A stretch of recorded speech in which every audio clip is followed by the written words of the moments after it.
प्रिय छात्र छात्राओं, आज हम लोग बीए प्रथम वर्ष में हिंदी साहित्य जो छात्र छात्राएँ मेजर विषय के अंतर्गत हिंदी साहित्य लिए हुए हैं, तो उसका जो पाठ्यक्रम है उसके बारे में हम लोग जो है अध्ययन करेंगे। तो हम लोग देखते हैं कि जो आपका मेजर विषय के अंतर्गत प्रथम प्रश्न पत्र है वो क्या है, हिंदी काव्य है। तो हिंदी काव्य के अंतर्गत इकाई नंबर 1 को हम लोग देखें तो इसके अंतर्गत हम लोगों को क्या क्या पढ़ना है। तो इसमें भारतीय ज्ञान परंपरा के अंतर्गत हिंदी साहित्य के इतिहास की पृष्ठभूमि एवं प्रमुख कवियों के बारे में हमें क्या करना है, जानना है। तो इसमें सबसे पहले हम लोगों को पहले बिंदु के अंतर्गत हिंदी साहित्य के इतिहास की पृष्ठभूमि क्या है, इसके बारे में हम लोग अध्ययन करेंगे। फिर इसके बाद काल विभाजन एवं नामकरण कि मतलब जो अब हिंदी साहित्य है तो हिंदी साहित्य को स्वाभाविक है विभिन्न कालों में बांटा गया, तो कौन कौन से काल हैं, किन किन साहित्यकारों ने कौन कौन से काल बताए हैं और उन कालों के नामकरण क्या किए हैं, उसके बारे में हमें इस चैप्टर के अंतर्गत अध्ययन करने को मिलेगा। फिर इसके बाद हम लोग आगे देखेंगे तो आदिकाल की सामाजिक एवं सांस्कृतिक पृष्ठभूमि। हमें ये जानेंगे इसके माध्यम से कि आदिकाल के समय में सामाजिक पृष्ठभूमि क्या थी, मतलब समाज की दशा क्या थी, और सांस्कृतिक पृष्ठभूमि मतलब सांस्कृतिक स्थिति क्या थी समाज की, वो हमें इसमें जो है अध्ययन करेंगे। फिर हम लोग आदिकाल के अंतर्गत कौन कौन सी काव्य धाराएँ चल रही थी, उनकी विशेषताएं क्या थी, प्रवृत्तियां क्या थी, ये हम जानेंगे। तो जैसे हम लोग अगर देखें तो आदिकाल के समय में जैसे सिद्ध साहित्य है, नाथ साहित्य है, रास साहित्य है, रासो साहित्य है और लोक साहित्य है। इस तरीके का जो साहित्य उस समय रचा बसा जा रहा था, अध्ययन अध्यापन हो रहा था, उसके बारे में हम लोग इसमें अध्ययन करेंगे। फिर इसके बाद आदिकालीन कवि, जो आदिकाल के जो महत्वपूर्ण कवि हैं उनके बारे में हम लोग जानेंगे कि आदिकाल के कौन कौन से कवि हैं। उनमें गोरखनाथ की व्याख्या एवं समीक्षा हम लोग पढ़ेंगे। फिर गोरखवाणी है,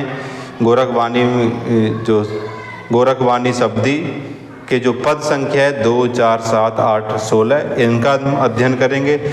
राग रामग्री पद हैं जो 10 और 11 नंबर के, इनका अध्ययन करेंगे। फिर इसके बाद हम लोग देखेंगे इसी में दूसरे कवि के तौर पर चंदवरदाई, इनकी व्याख्या एवं समीक्षा करेंगे।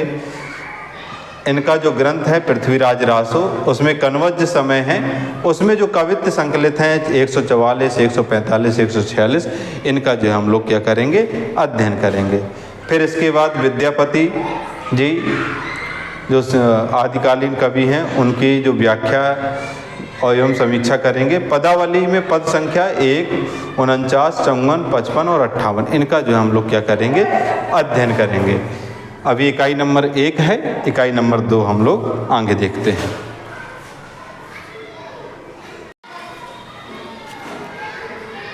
अभी हम लोगों ने इकाई नंबर 1 देखी, हम लोग इकाई नंबर 2 जो है देखेंगे कि इकाई नंबर 2 में क्या जो है हम लोगों को अध्ययन करना है। तो इकाई नंबर 2 की जब हम बात करेंगे तो इकाई नंबर 2 में मूलतः इसका जो नाम है वो है भक्ति काल। क्या है? भक्ति काल एवं प्रमुख कवि एवं प्रमुख कवि।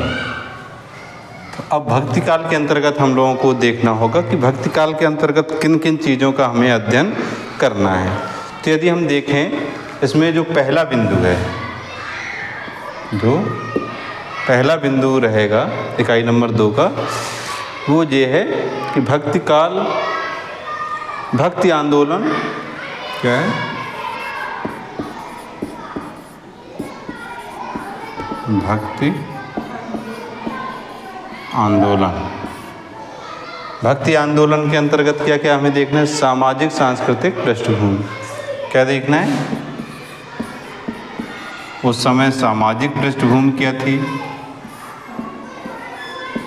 और सांस्कृतिक पृष्ठभूमि क्या थी, इसको हम लोग देखेंगे।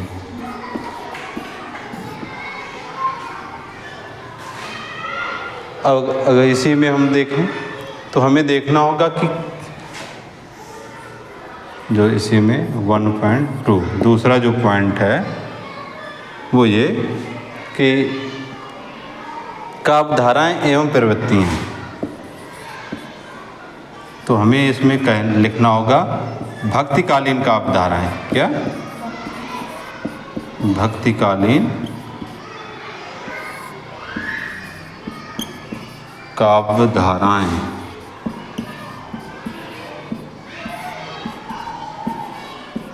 एवं प्रवृत्तियां।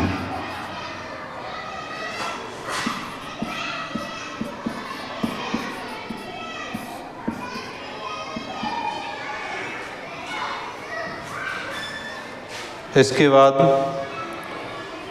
हम इसी में तीसरा पॉइंट देखेंगे। तो तीसरा बिंदु क्या हो जाएगा? प्रमुख निर्गुण एवं सगुण कवि। क्या है? प्रमुख निर्गुण एवं सगुण कवि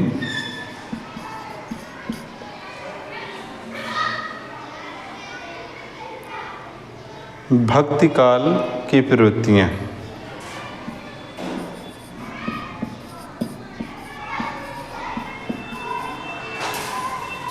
और की प्रवृत्तियाँ।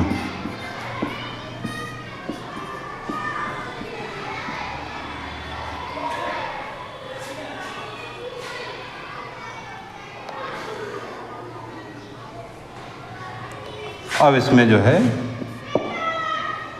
यूनिट इकाई नंबर 1 है, इकाई नंबर 1 का ये 1.1 ये पहला पॉइंट था। ठीक है, अब इसी में दूसरा बिंदु आ जाएगा। अब दूसरा बिंदु क्या है? वो है प्रमुख कवि निर्गुण मार्गी। कौन से?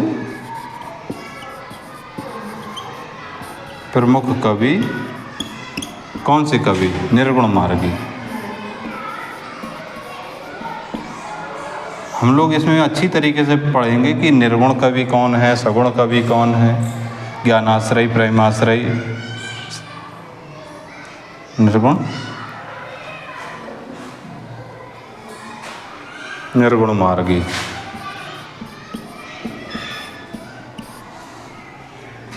अगर हम बात करें सबसे पहला जो व्यक्ति निर्गुण कवियों में सबसे पहला जो नाम आता है वो किसका आता है?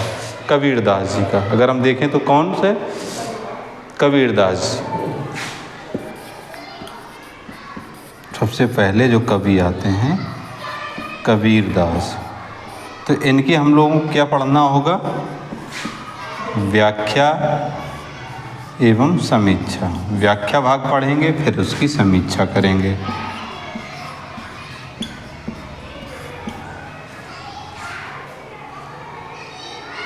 अब इसमें क्या क्या है? साखी है, साखी से गुरुदेव को अंग। क्या? साखी से गुरुदेव को अंग। अगर हम देखें, जब हम कबीरदास जी की पूरी कबीर ग्रंथावली जब हम पढ़ते हैं तो उसमें साखी, शबद, रमैनी ये तो हैं। अब जब साखियों को पढ़ते हैं तो उसमें अलग अलग चैप्टर विभाजित किए हैं, जैसे गुरुदेव को अंग है। तो गुरुदेव को अंग में नंबर 1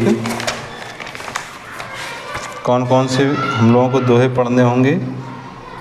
नंबर 1, 5, 7, 11 और 13 इनको हम लोग पढ़ेंगे। फिर इसके बाद आ जाएगा विरह को अंग। क्या आ जाएगा? विरह को अंग। जब हम लोग विरह को अंग पढ़ेंगे तो इसमें जो है 4, 10, 12, 20 और 23 नंबर के जो है। अब इसमें पद हम लोग देखें कि इनके कुछ पद भी हम लोगों को पढ़ने हैं। तो पद कौन कौन से हो जाएंगे? तो सबसे पहले तो दुल्हनी गावो मंगल चार। दुल्हन, अगर हम लोग जब इसको हम लोग पढ़ते हैं तो दुल्हनी गावो मंगल चार, हम घर आए हो राजा राम भरतार। तो ये वाला पद जो है हमें दुल्हनी गावो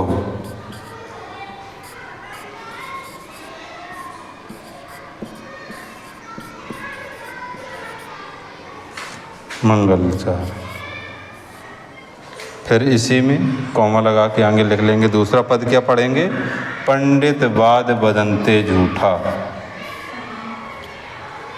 पंडित वाद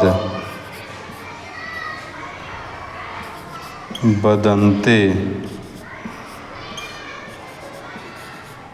झूठा। अपने आप को जो श्रेष्ठ समझते हैं उनको लेकर उन्होंने कहा है कि जो है ये जो है बात से ही झूठे होते हैं। अब जैसे इसमें देखिए अगला जो हो जाएगा पद वो हो जाएगा लोकामति। लोकामति के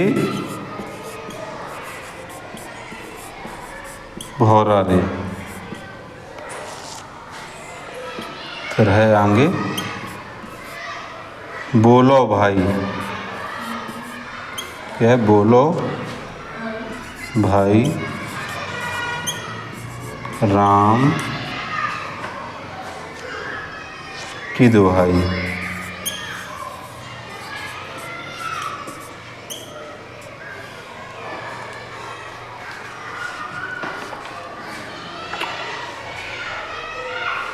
फिर इसके बाद हम देखें मलिक मोहम्मद जायसी हैं दूसरे बिंदु में। कौन से? मलिक मोहम्मद जायसी। मलिक मोहम्मद जायसी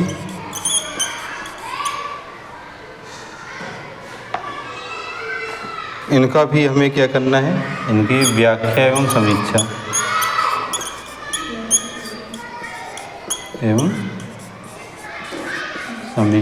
इस पर हमें फोकस करना है। और इसमें हम देखें तो मान सरोदक खंड, इनकी जो पद्मावत है उसमें मान सरोदक खंड से पढ़ना है। मान सरोदक खंड। अब जिसमें पद संख्या है 1 से 3 तक, मतलब कुल 3 पद जो है हमें क्या करने हैं? इसमें पढ़ने हैं। तो अभी हम लोग देख रहे हैं कि भक्ति काल इकाई नंबर 2 के अंतर्गत भक्ति काल एवं प्रमुख कवि, जिसमें हम लोग पढ़ेंगे भक्ति आंदोलन जिसकी सामाजिक एवं सांस्कृतिक पृष्ठभूमि। फिर प्रमुख निर्गुण एवं सगुण कवि कि प्रमुख निर्गुण कवि कौन से हैं, सगुण कवि कौन से हैं, इसको हम जानेंगे। और भक्ति काल की प्रवृत्तियाँ क्या हैं, विशेषताएं क्या है, उसको हम लोग पढ़ेंगे। फिर प्रमुख निर्गुण मार्गी कवि जिसमें कबीरदास जी और मलिक मोहम्मद जायसी, इन 2 कवियों को हम लोगों को अध्ययन करना होगा, जिसमें कबीरदास जी की व्याख्या एवं समीक्षा हम लोग करेंगे। साखी में गुरुदेव को अंग से 1, 5, 7, 11, 13 ये जो है हम लोग पद संख्या पढ़ेंगे। और विरह को अंग जो है 4, 10, 12, 20 और 23 ये दोहे जो है हम लोग पढ़ेंगे। पद जो है इनके कुल 4 पदों का हम लोग अध्ययन करेंगे। दुल्हन गावो मंगल चार, पंडित वाद बदंते झूठा, लोकामत के भोरा रे, बोलो भाई राम की दुहाई। और फिर मलिक मोहम्मद जायसी जी को हम लोग पढ़ेंगे, उनकी व्याख्या एवं समीक्षा। मलिक मोहम्मद जायसी ने एक ग्रंथ लिखा है, कौन सा? पद्मावत। तो पद्मावत में मान सरोदक खंड है, उसी से पद संख्या 1 से लेकर 3 तक का जो हम लोग क्या करेंगे? अध्ययन करेंगे। तो अब इसके आगे हम लोग चलते हैं कि इसके आगे क्या क्या जो है हम लोग पढ़ना होगा। तो इसको थोड़ा हम लोग हटा लेते हैं। अगर हम लोग देखें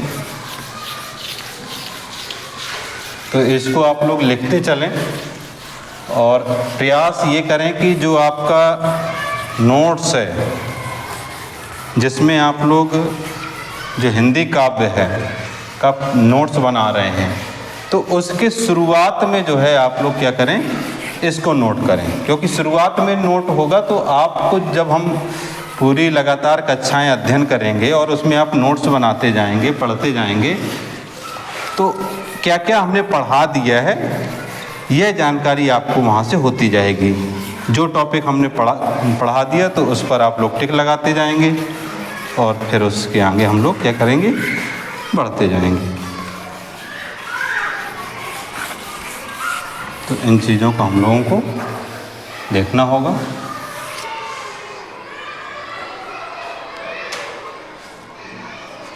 यदि हम देखें आगे तो आगे हम लोगों को पढ़ना प्रमुख है। जैसे अब इसी में इकाई नंबर 2 में ही जो इसका तीसरा बिंदु है, तो तीसरा बिंदु क्या है, वो है प्रमुख कवि कौन से सगुण मार्गी। हम लोग लिखेंगे सगुण मार्गी, सगुण मार्गी कवि।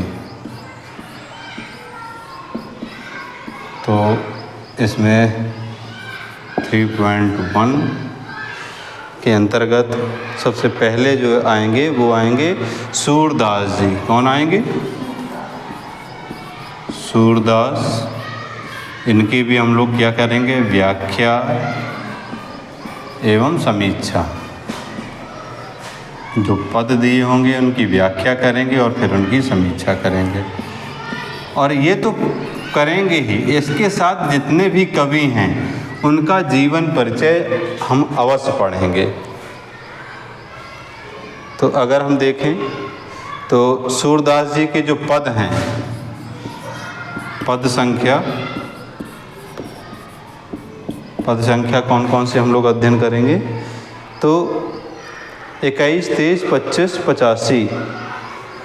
कौन कौन से? 21, 23, 25 और 85। अब इसमें हम लोग देखें तो ये कैसे मालूम पड़े कि सूरदास जी की व्याख्या एवं समीक्षा पद संख्या 21, 25, 85 ये कहाँ से लिया गया। तो हम लोगों को ये जो अध्ययन करना होगा, रामचंद्र शुक्ल जी ने इनके जो रचनाओं का संकलन किया है और खासकर भ्रमर गीत का जो संपादन किया है, सूरदास जी का से संबंधित जो संपादन किया, उसमें जो पद दिए गए हैं तो उसमें से जो 21 नंबर का पद होगा, 23 नंबर का पद होगा और 25 नंबर 85 नंबर के पद होंगे, उनको हम लोगों को पढ़ना होगा और उन्हीं का अध्ययन करना होगा। फिर इसके बाद यदि हम देखें तो गोस्वामी तुलसीदास जी, अगले उसमें 3.2 में कौन है? गोस्वामी तुलसीदास जी।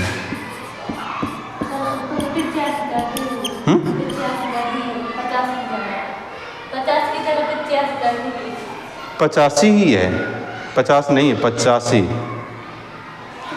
हाँ हाँ, गोस्वामी कौन है? तुलसीदास। और हमारे महाविद्यालय से जो भी छात्र छात्राएं हैं और जो आप जिस भी माध्यम से आप तक ये वीडियो पहुँचे, आप लोग अब नियमित हैं जो है कक्षाओं में आएँ और अपने पाठ्यक्रम को जो है पूरा करें, क्योंकि पाठ्यक्रम हम लोगों को क्या करना है, समय पर पूरा करना होता है। और अगर आप लोग आएंगे नहीं तो फिर इस पाठ्यक्रम में देर सवेर होगी। तो आप लोग आना शुरू करें। अब इसमें गोस्वामी तुलसीदास जी की क्या करेंगे, व्याख्या एवं समीक्षा। व्याख्या एवं समीक्षा।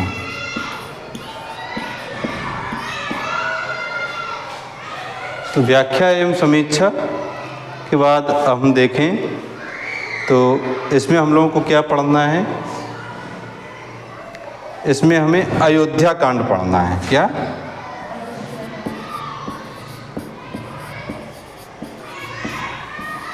अब अयोध्या कांड ये लिया कहाँ से गया है? अगर हम देखें तो इसमें लिख दिया गया अयोध्या कांड, ये वर्णन नहीं किया गया कि कहाँ से पढ़ना है अयोध्या कांड। तो हमें मालूम है रामचरितमानस में अयोध्या कांड जो दिया गया है उसमें पद भी दे दिए गए हैं।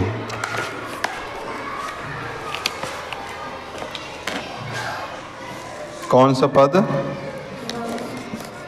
मागी नाव न केवट, केवट आना,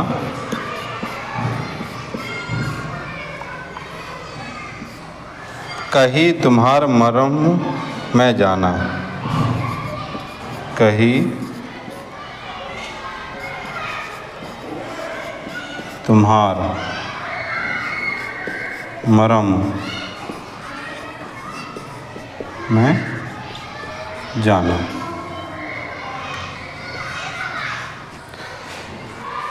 से जो है हम लोगों को 102 नंबर तक, तो 102 नंबर का कौन सा पद है?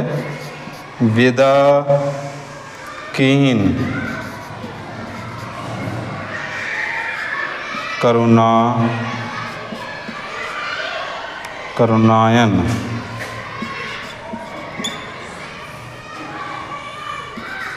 भगत विमल वर देई।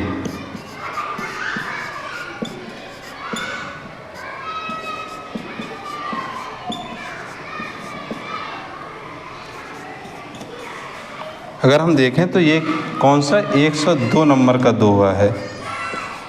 तो 100 नंबर दोहा तक हम लोगों को तुलसीदास जी को जो हम लोग पढ़ेंगे तो तुलसीदास जी की जो रामचरितमानस है, रामचरितमानस में अयोध्या कांड है। अयोध्या कांड में भी हम स्पेशल तौर पे देखें तो पद है मागी नाव न केवट आना, कही तुम्हार मरम मैं जाना।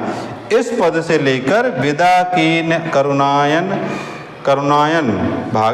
भगत विमल वर देई, मतलब 102 नंबर तक के जो दोहे हैं उनका जो हम लोग क्या करेंगे, अध्ययन करेंगे। तो ये आपका क्या हो गया? ये तो हो गई इकाई नंबर 2 पूरी तरीके से संपन्न। अब इकाई नंबर 2 के बाद हम लोग पढ़ेंगे क्या? इकाई नंबर 3। तो इसको थोड़ा हटा लेते हैं, फिर ऊपर से लिखना शुरू करते हैं। इकाई नंबर 3।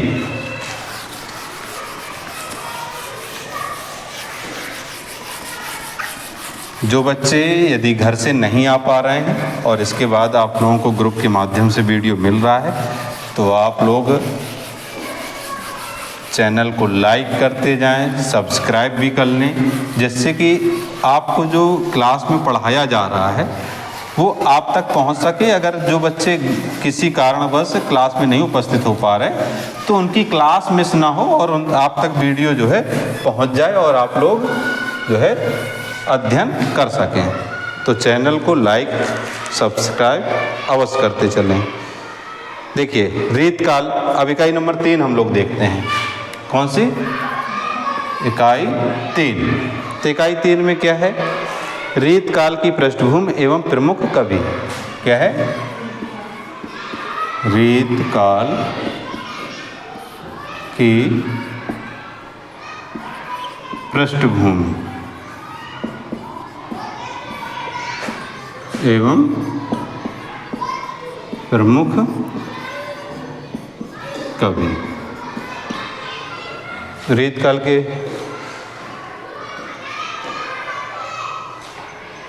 इसमें पहला बिंदु, फिर इसके अंतर्गत हमें क्या देखना होगा? रीतकाल की पृष्ठभूमि एवं प्रमुख कवि की रीतकाल की पृष्ठभूमि क्या है।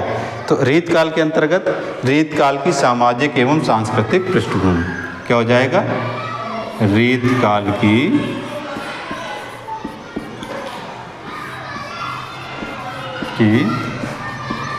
सामाजिक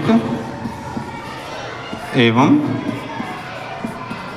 सांस्कृतिक पृष्ठभूमि।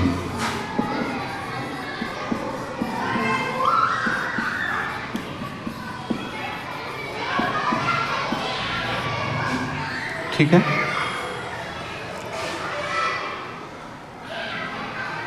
इसी में रीतकालीन साहित्य के प्रमुख भेद, इसी में आगे हम पढ़ेंगे।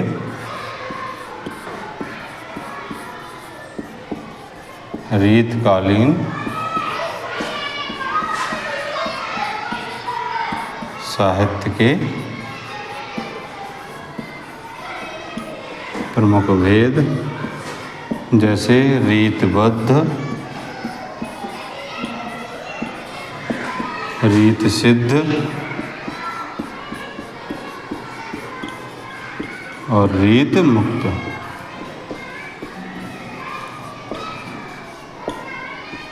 तो इसके हमें ये जब देखेंगे, जब रीत काल के साहित्य के प्रमुख भेद पढ़ेंगे तो इसमें हम देखेंगे कि रीतबद्ध क्या है, रीत सिद्ध क्या है, रीत मुक्त क्या है, कि रीतबद्ध साहित्य क्या है, रीत मुक्त सिद्ध क्या है और रीत मुक्त क्या है। मतलब इसमें हम ये जानें कि इसके कवि कौन कौन से हैं और इनकी विशेषताएं क्या हैं, ये हम लोग पढ़ेंगे। फिर इसके बाद रीत काल की प्रवृत्तियाँ हम लोग इसमें देखेंगे। आगे क्या पढ़ेंगे, रीत काल की प्रवृत्तियाँ। जब भी प्रवृत्तियाँ आएँ, क्योंकि अभी आप लोग इंटरमीडिएट से यहाँ पर आए हुए हैं, तो अभी आप लोग विशेषताएं पढ़ते रहे होंगे। तो जब भी प्रवृत्तियाँ आए तो आपको ध्यान रखना है कि ये जो है विशेषताओं की बात कर रहा है। हम लोग देखें इसमें प्रमुख जो कवि हैं, प्रमुख कवियों, इसी में पहला पॉइंट यहाँ था। दूसरा इसी में पॉइंट जो हो जाएगा वो क्या हो जाएंगे, प्रमुख कवि। तो प्रमुख कवि कौन कौन से हैं, तो दूसरे में पहला पॉइंट हम देखें तो कौन कौन से हो जाएंगे।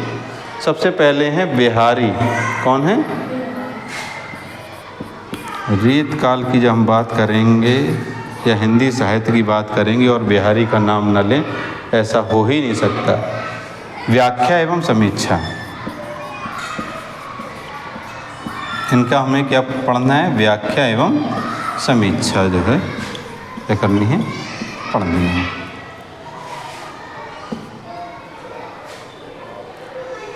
और इसमें दोहा क्रम, मतलब कौन कौन से दोहे पढ़ने हैं।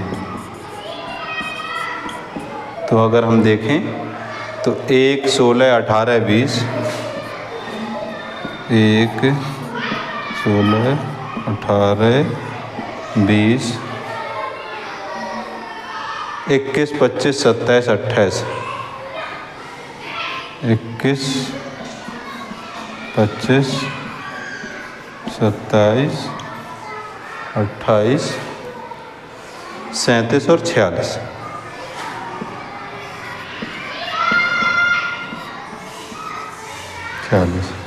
तो हमें जो है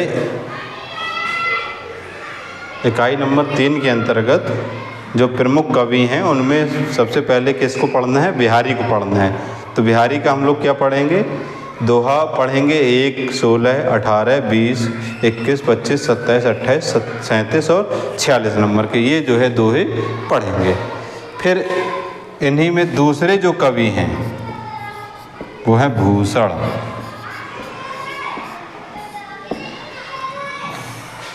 तो भूषण की भी हम लोग क्या करेंगे, व्याख्या एवं समीक्षा पढ़ेंगे।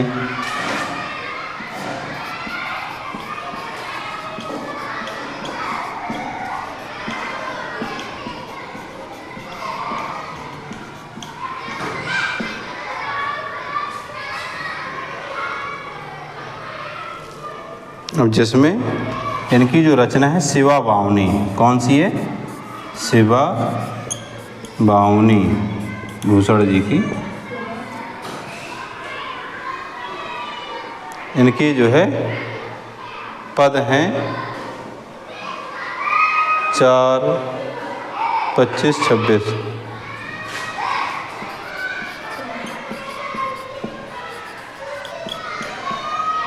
कौन से, 4, 25 और 26, ठीक है। फिर छत्रसाल दशक, इनकी 2 रचनाएं बहुत महत्वपूर्ण है, शिवा बावनी और छत्रसाल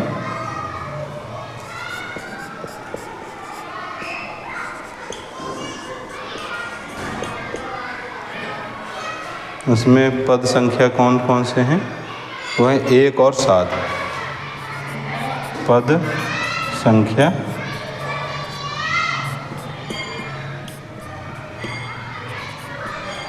1 और 7। तो हमें जो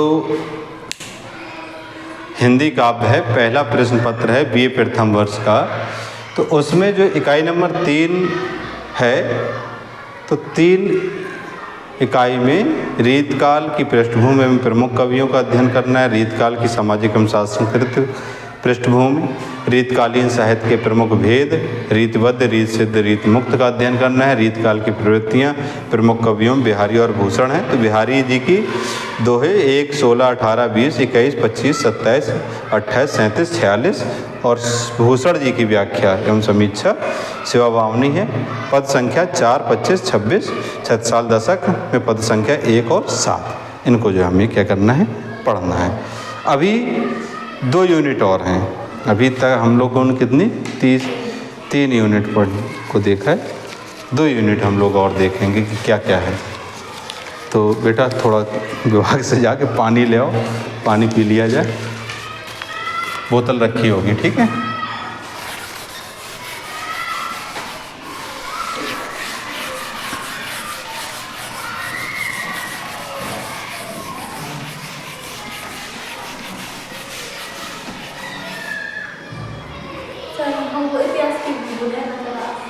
अच्छा अच्छा अच्छा।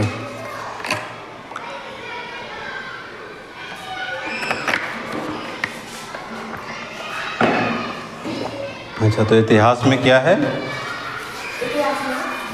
इतिहास तुम्हारा माइनर में है ना? चलिए कोई दिक्कत नहीं, हम लोग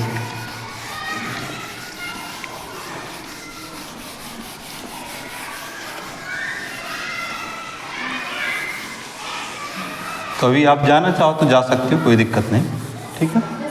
हाँ कोई दिक्कत नहीं, हम पढ़ा, कोई दिक्कत नहीं, आगे पढ़ा देंगे।